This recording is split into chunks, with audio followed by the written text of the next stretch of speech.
Bitta bu qiynalyapti. Eshigini 20 ta odam taqillatib kelyapti. Mahallaga chiqarmay qolgan ishi ham yo'q hattoki. Shunaqa zamonga yetib keldikki, ukasi yo akasi bo'ynigacha qarz bo'yotibdi. Eshigini kuniga 20 ta odam taqillatib kelyapti. Taq chiq manaqa pulni ber deyapti. Najot yo'q, bunda pul yo'q. Bunga bo'lsa o'g'li taxo sovg'a qilyapti. Ko'chada faxrlanib taxo minib yuribdi. Ichidan men sensa qiynalmayapti, shuni sotib olib beray akamga yo ukamga. O'sha meni akam edi.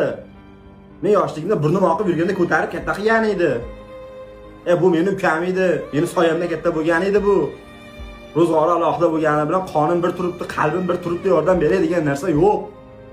Faxrlanib, mana ahvoli mashina minib yuribdi. Derazadan kallalar chiqarib olib, tonirovkalar tortib olib, yosh katta odam. Bitta bu qiynalyapti. Eshigini 20 ta odam taqillatib kelyapti. Mahallaga chiqarmay qolgan ishi ham yo'q hattoki.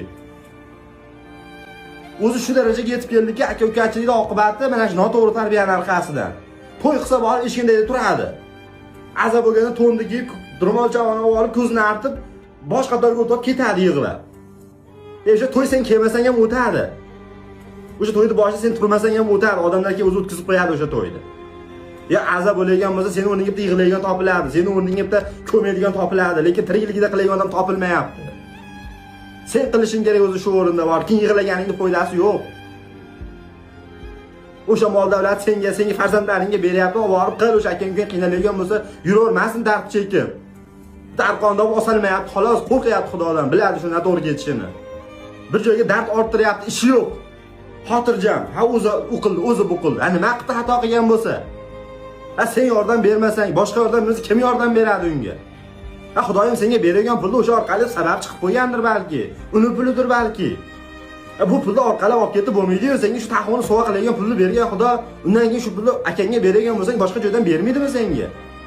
Bu og'riqlar, buni farzand tarbiyasi to'g'rilash kerak. Sen qilasan, farzand sendan ko'rib oladi o'sha narsani. Sen o'zing akang-ukang qiynalganda yordam bermayapsan-ku, qanaqa farzandingga mehribon bo'ylar, mendan keyin bir-birlaringni uzoqlashib ketmanglar deysan. Sendan battar bo'ladi bular. Vaqtida qil, u o'tib ketgandan keyin nechta yig'lagan odamlar bilan ro'para kelyapmiz, Xudoning o'zi ro'para qilyapti dardi ichida.